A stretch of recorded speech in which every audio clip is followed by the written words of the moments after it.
All right, guys, we're not shooting some guns today, but it's still kind of gun related. We're using 690 round balls.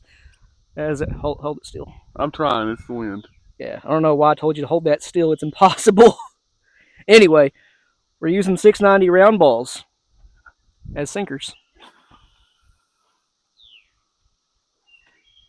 There you are, sir. I gotta cast that. I know that. Nonetheless, nevertheless, we're fishing. What's on this, shrimp or red worm? Shrimp. Okay. We'll see if we can't catch something. I don't know if we will or not, but So if you don't know, this is Josh's pond.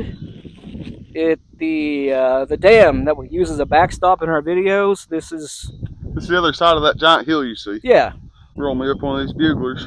But no, I've used shrimp and stuff in pay lakes before, but usually up here I use live bluegill or creek chubs or something along them flavors anyways. But I didn't have none of that today, so the $4 pack of shrimp from the good old dollar store is going to hopefully do the trick. My papa would always he was a real big catfisher.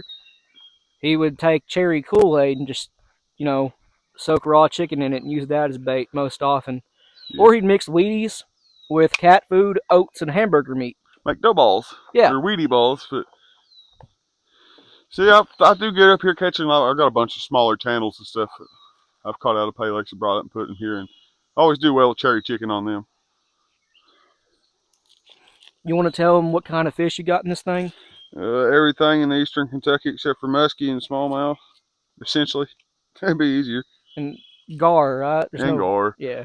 But no, there's a Kentucky bass, spotted bass, largemouth bass, black crappie, white crappie, long-eared sunfish, red-eared sunfish, green sunfish, regular bluegill, channel cat, blue cat, flatheads, one hybrid striper. I guess that's about all, really. A couple warmouth, a little bit of Didn't everything. didn't you put something in this pond that Oh, your dad told you not to do? I mean, at one point in time, there was a long-nosed gar in here, but I ain't never caught him out, though. But I guess there's a rainbow trout in here, too. They were harvested legally. Don't get me wrong. Now they come out of Greenbow Lake, trout permit and all that crap. But they're trout stamping.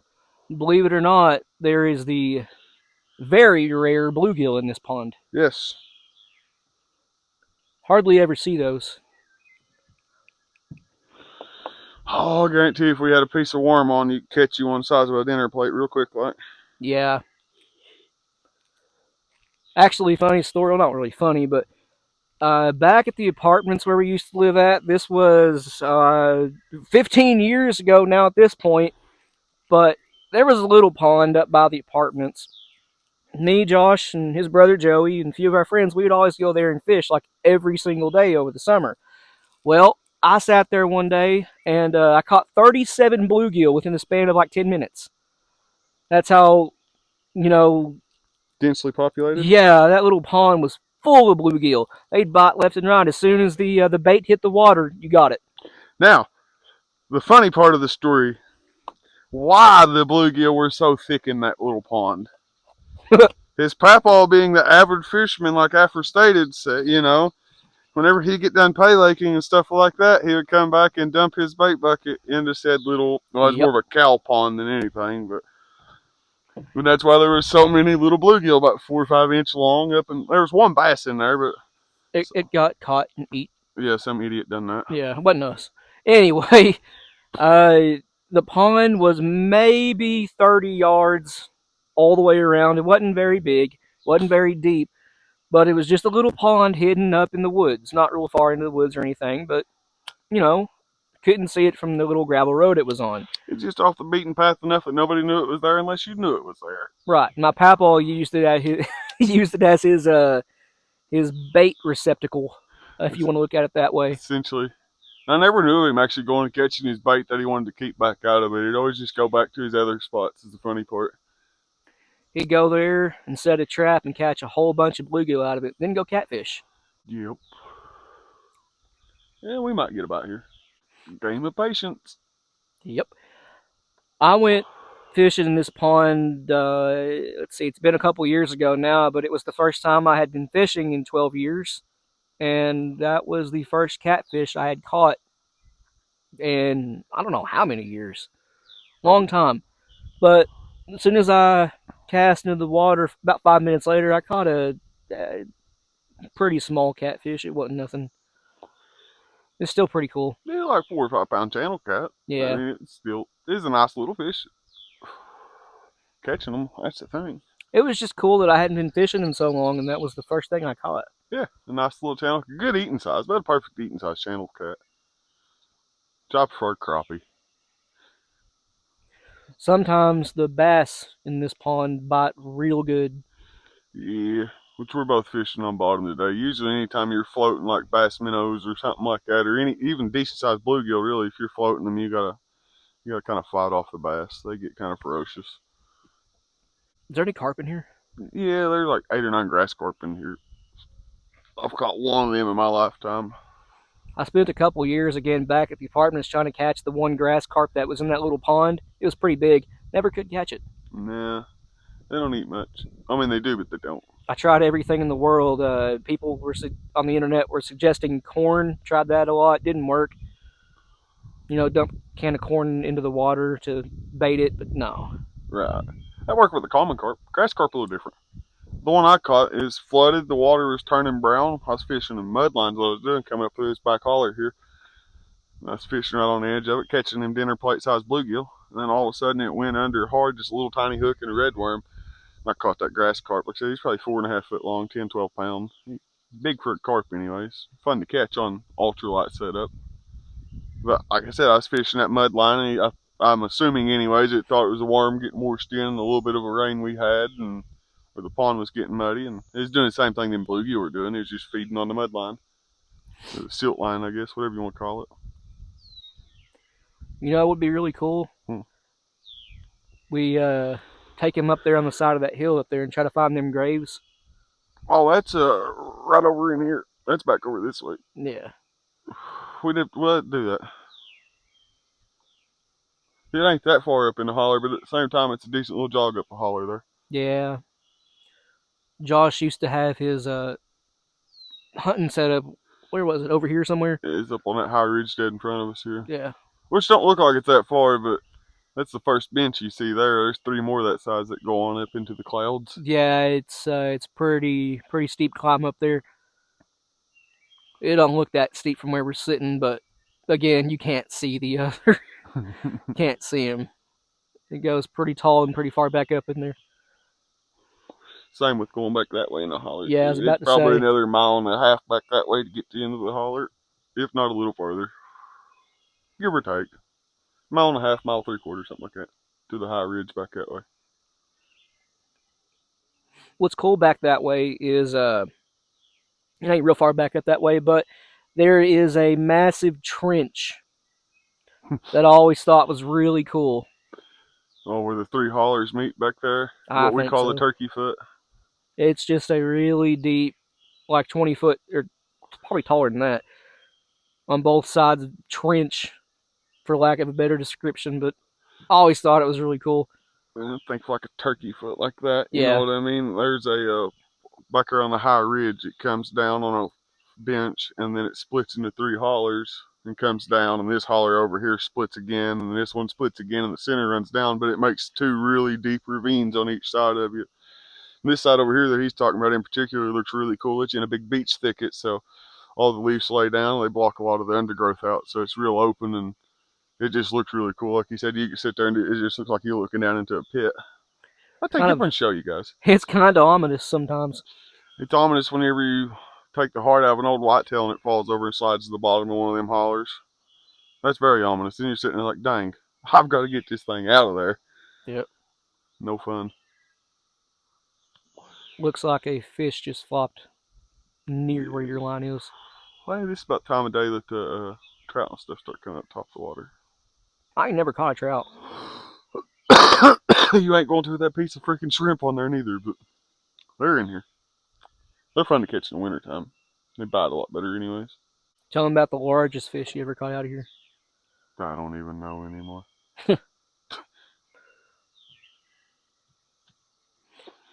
What's the biggest fish you ever caught out of here? Probably that catfish. Honestly, I ain't caught much out of here. Just a few bass, a bunch of bluegill, and that one catfish. See if I can't pull up a picture here and then show it to the camera. It's the biggest crappie you ever caught out of here. Yeah, didn't you? I think it was out of here. A bass that was world, or not world record, but state record. You thought? No, that's crappie. That's Oh, what I'm okay. talking about. And it wasn't a state record. It was really, really close though. He was like an inch or two off a state record here in Kentucky. He's 22 and a half. I think state record's like 24. This used to be a pay lake. Yeah, it was Pay Lake for quite a few years, the old Lost Creek Pay Lake. Find this crappie here. A big white crappie, what he is. There. See if I can't go back here and show this picture to the camera.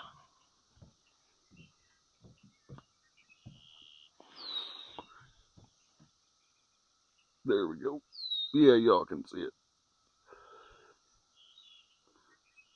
That ain't white, it's big black. But anyways, that's it laying on my arm for scale. There's that one. And then a couple of days later, I caught.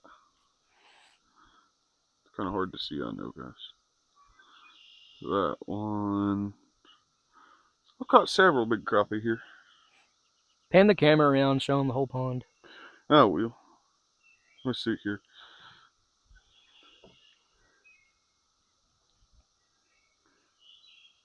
Big flatty.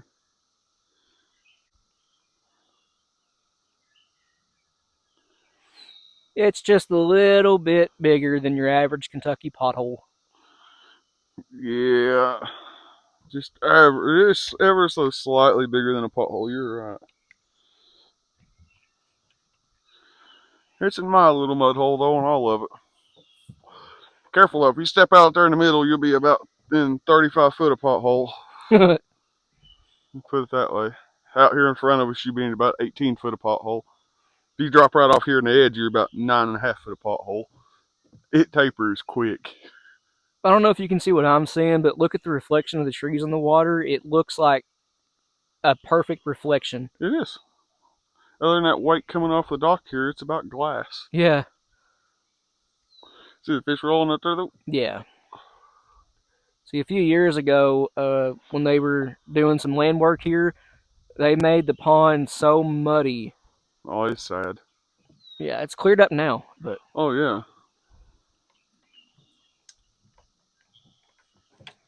It's cleared up good now.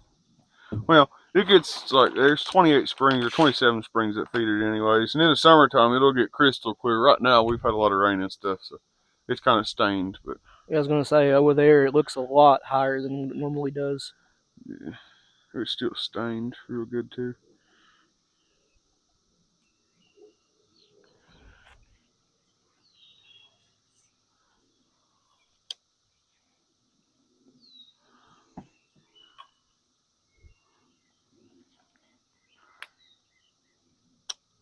See if I can't take out the camera.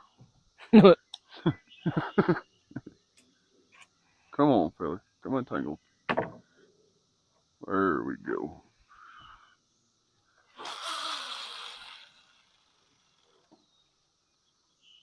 Didn't cross any of the other two lines. Nope. It's almost like I've done this before. Maybe in this one or two exact times. spot. Handful of times.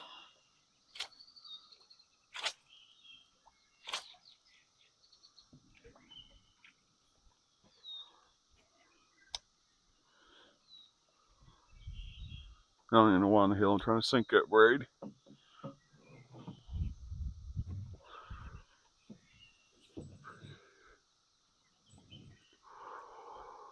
I've been watching stuff roll out there Yeah.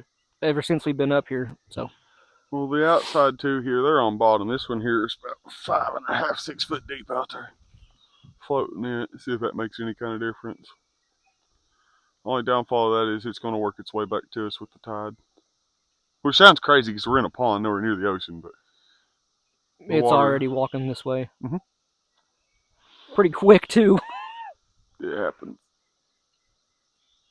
It's bright. There's no memory in it. It's just floating back this way. It's hard to beat a bugler, you know that? Yeah. Someone actually commented about those. Yeah.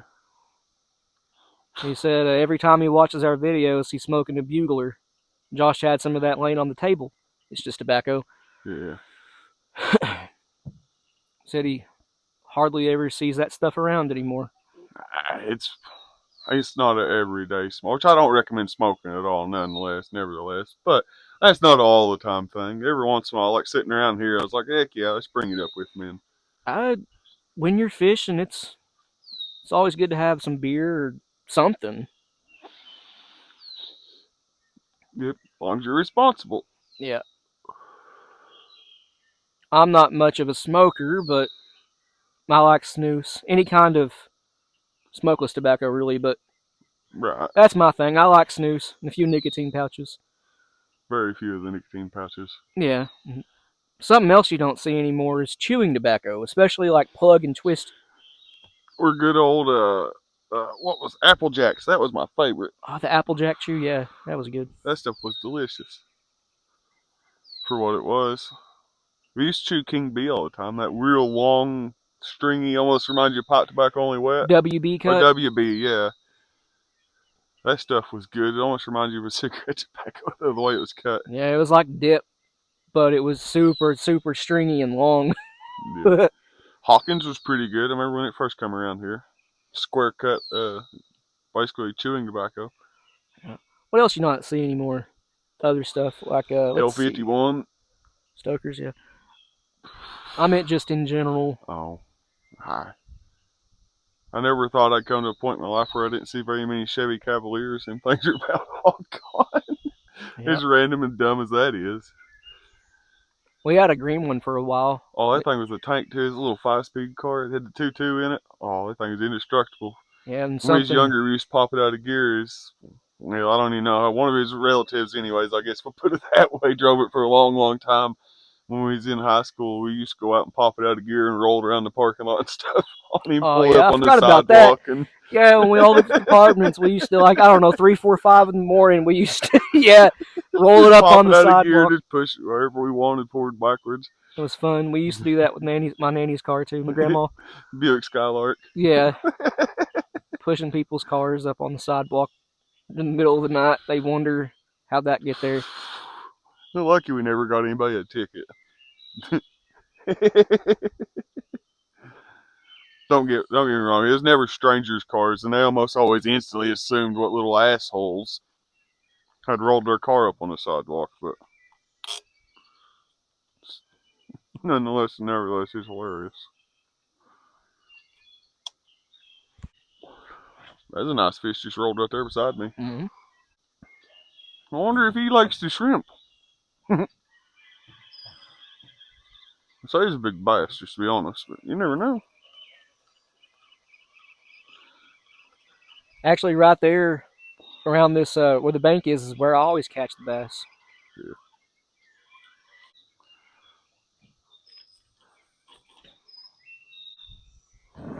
Damn, Oliver. I will. Didn't go for it.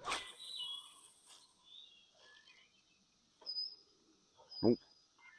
That's a good spot, though. It's in the water. That's all it needs to be a good spot. Yeah. Now, that's right underneath that brush line over there. It goes from deep. That's the first point. It kind of tapers out there for a second, like a little bit of a shelf. And it lays in a shelf underneath them brush there. So you can get fish. It's like staging up, I guess, almost on it. Ollie up there choking to death. Yeah, he found something he didn't like. Oh, fishy, fishy in the brook. Come and get on my little hook. Yes, sir. Yes, sir. Whatever that fish was, it's walking its way down that bank down through there. Yep. It's okay to eat fish because they ain't got no feelings. Anybody know what song that's from? Looky there, I got a bite. Anybody know what song that's from? I actually don't. I ain't really got a bite. I'm just pulling the slack out of the line. But Yeah, I need to do that too.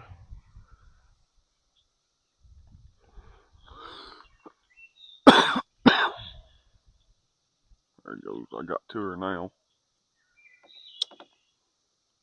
It's weird nothing's going for this shrimp. I didn't have real high hopes, but if we'd never come up here and tried, then we wouldn't know. So, I don't know. They seem to be hitting cut bait here lately. I figured at least be kind of oily enough it might work. You know what I mean?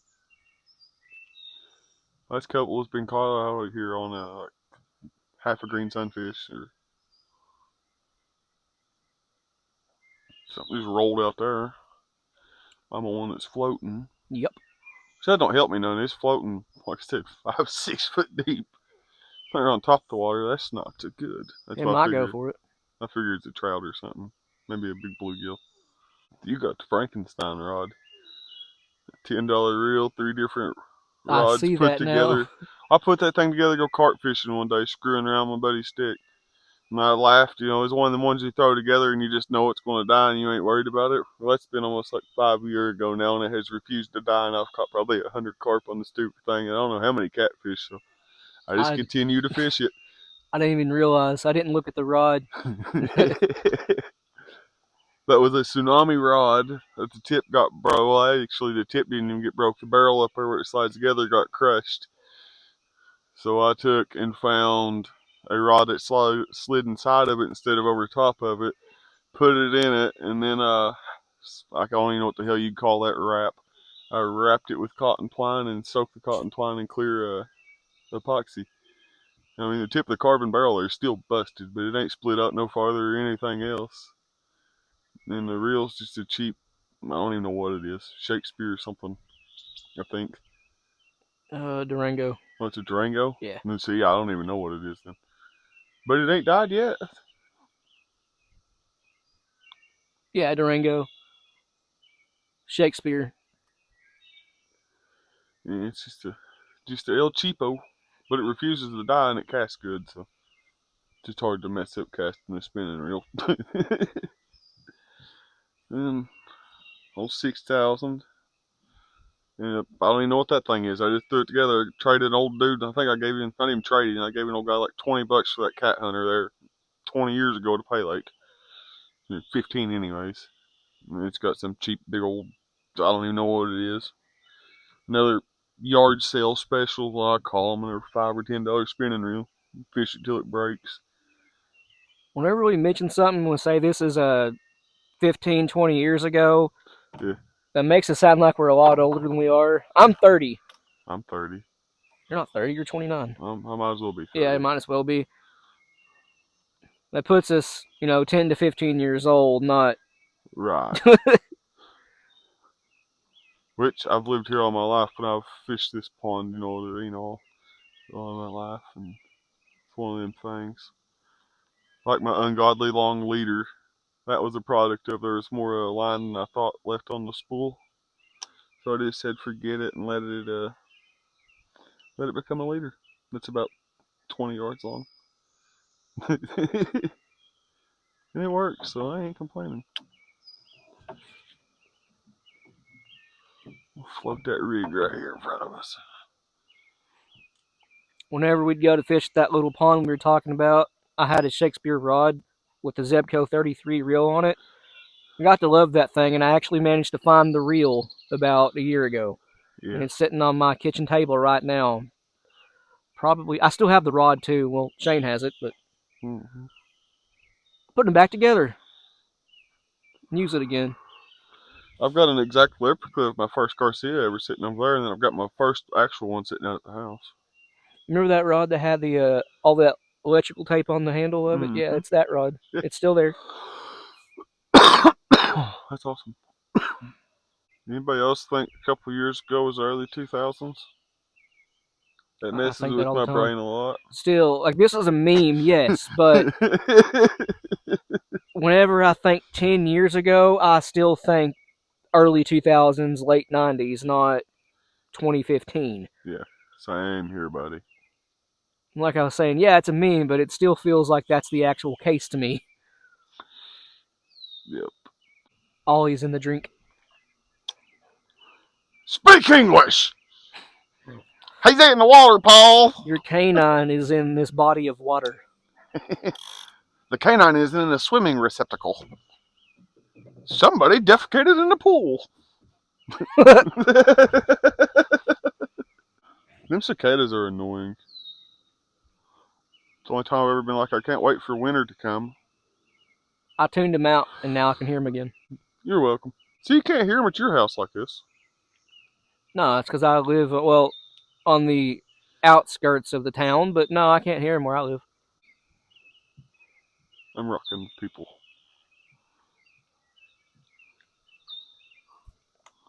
I'll just go cut the line and push us out. Set it on fire too, Viking funeral. No, I like my dog. You psycho. Viking funeral in Willard.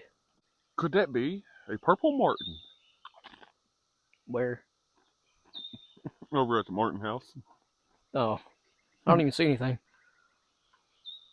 It's inside there right now. I don't think anything else can get in them houses. I think they're designed just where they can. 10,000 bees. Alrighty, guys. We'll be back when we get some fish. Yep. They're not biting right now, but if they do, we'll catch you. Then, yes. Well, the fish weren't hungry today. We fished for about an hour and a half. Didn't get anything. Not even a bite. Nature.